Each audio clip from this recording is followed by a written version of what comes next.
Morning birds sang in the burgeoning light of a new dawn. A silver mist rose off a lake to the east of a small home as the sun's morn's rays rippled through the rising steam so that all appeared golden and splendid. Its bright light split through a willow tree, reflecting off its morning dew. A man awoke in the dark and silent room, alone. He was groggy, incoherent, and stumbled to his sink in the inky blackness. He flipped on the light switch to his left and stared at himself in the mirror. He had short, blonde hair. His eyes were sunken in and he looked thoroughly exhausted. He was lanky and thin, as though he was not more than sinew and bone, emaciated and deathly. He turned on his sink and frigid water poured forth from the steel spout. He splashed it on his face and proceeded to take a shower.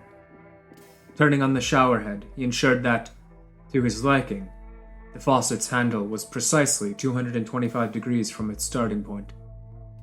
The water was warm, and as he cleaned himself, washing away the dirt and grime that was on him from the night prior, steam came off of his body. He stepped out of the shower and attempted to dry himself off, but he never felt like he could fully do so. He folded his towel over a chair when he was done with it so that its two sides were parallel to each other. After he dressed himself, he walked past the towel and inadvertently brushed against it. In doing so, it shifted its position. He became perturbed, vexedly exhaled through his nostrils, and reset the towel on the chair so that it would be parallel again. He entered the kitchen, a dismal place with faux wooden cabinets and greenish laminate countertops. He switched on the lights to see an orderly and organized cooking area, yet still nothing was set in just the right way for him. He thought that everything was askew. He scowled at the scullery, realizing that no matter what he did to fix it and keep it in repair, there would always be something about it that didn't suffice. He made himself 2 scrambled eggs, no spice, no milk to make them creamy, no toast with butter or mayo to add flavor, just scrambled eggs, and a cup of instant coffee. Before eating, he washed out the pan that he prepared the eggs in, but he couldn't clean it enough. It was never enough for him. He sat down and meticulously ate his food while sipping on his flavorless java. He cut the eggs with his fork so that they precisely fit on it, and in chewing them, he counted every bite, making sure that each morsel was broken down equally. He suddenly had a weird feeling about the night prior, and as he sipped his coffee, his head began to pound. He finished eating, washed his plate in the kitchen sink, dried it off, and placed it back exactly where it was before. He stepped outside and thought on the night's happenings. The fresh air sickened him. He couldn't stand it. His memory of the previous night was a confusing mass of emotion and frustration. Images of wrath and exhaustion swirled in and out of his mind as he looked out on the lake before him. Red. All that he saw was red. A red of madness and anger that lacked coherency or consistency. He tried to remember what he did as he sipped on his coffee, as he drank the flavorless black liquid in his white ceramic cup. Then he remembered a starless and moonless sky, oppressively humid air, and dirt. He looked at his hands and, despite washing them, he saw black soil under his nails. He saw more too. He saw bruising on his knuckles and blood in the grooves between his fingers. Then he remembered. He killed someone. He murdered someone. He remembered how he lured someone out of his town's neighborhood bar. An outsider that was nothing more to him than a means to relieve himself. He tied the man up after he plied him with enough alcohol to black him out. Then, he drove him out to the town's forest, a place so dark that haunters only entered it when they needed to ensure that they'd gathered all that they could before the cold, harsh winter. There, he bashed the man senseless with a shovel he had in the back of his car for his job, and with a military knife, stabbed him in his aorta to ensure that his death would be quick and silent. He didn't want to deal with the fuss of the man's demise. After the deed was done, he thought on what he did. He thought on the act he just committed. And when he'd caught his breath, he dug his grave, a 10-foot by 7-foot hole that would thoroughly cover up the man's body. His strength came from gardening, which was what he did for a living, serving the people of the small town that he lived in, all of whom, he thought, never considered how valuable his labor was. He killed the man because he was everything that he wished he could be. He was a traveling salesman, stopping in the small, middle-of-nowhere town that was a quarter of the way between the conference he was headed to and the place he originated from. The man was jovial, flippant, but sincere in his behavior.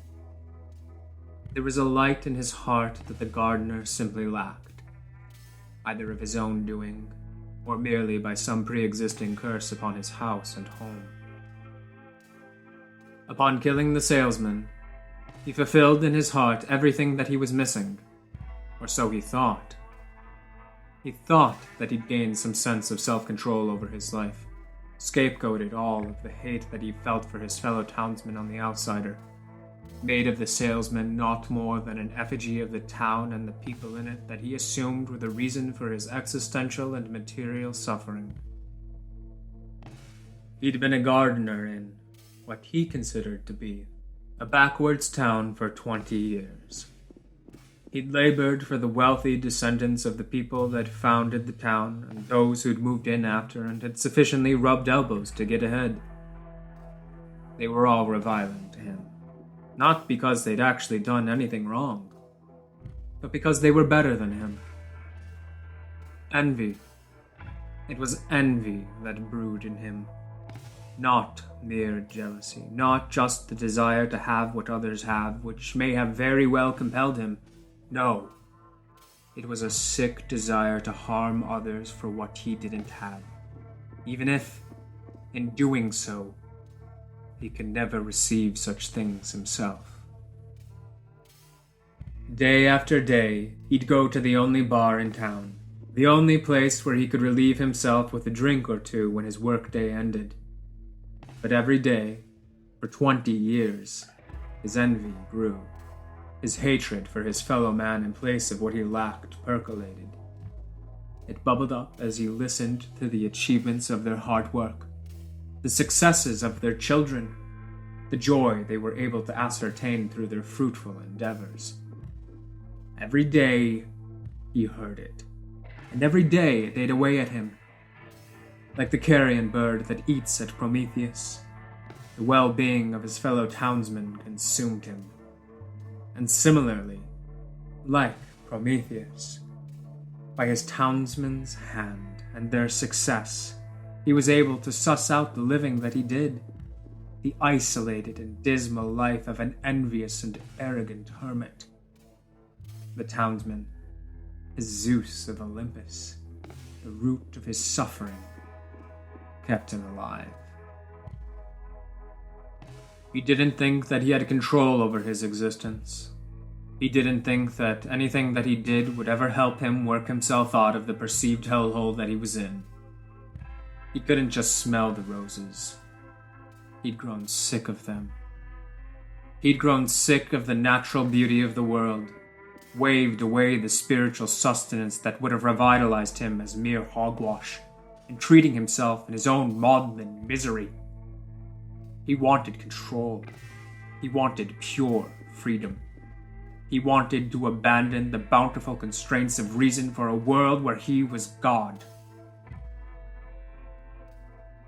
He stepped back inside his home, looked at the analog clock on his counter, and realized he needed to begin his day's work.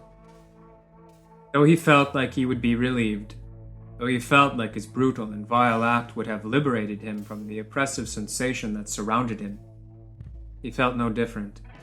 He felt nothing more than the realization that, despite what he did, life would move onward, with or without him.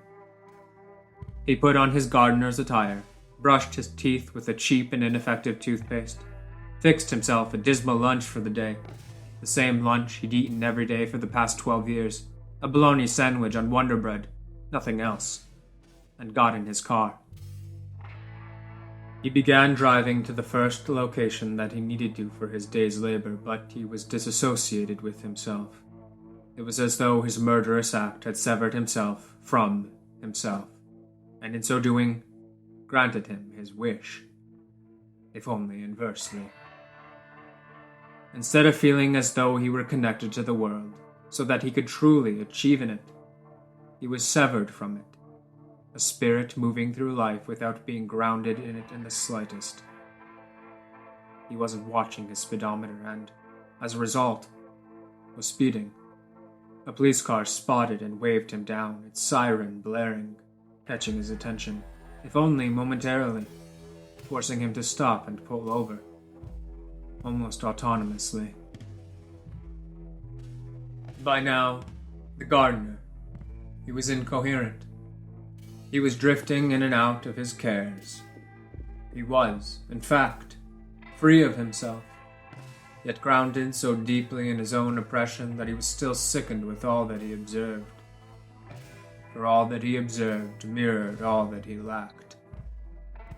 He was the shadow to the shadow of his light. The police officer, upon stepping up to his window, realized the man wasn't in a healthy state. He began to question him, but no reasonable response emanated from the gardener's mouth. No gesture indicated to the police officer that the man was fit to drive. It was as though the gardener was in a drunken stupor, and in actuality, he was. He was in a haze of pure self-separation, and seeking to achieve control over the entirety of his life, he lost control altogether. The police officer realized that something was wrong, looked around the man's car, and found that the rims and tires were covered in dirt, spotted a shovel in the back of the vehicle with soil and blood on it, and a knife that was covered in dark, blackish ichor. He immediately called for backup and pointed his pistol at the man. He barked at him to step out of the car, but the man did nothing. He didn't move. He was catatonic, unwilling to heed any orders. The officer barked again, but still, nothing. Suddenly, the man turned his head toward the officer, and as though he'd become a mere animal, he bared his teeth, growled and screeched, violently opening the car's door. He was going to charge the police officer.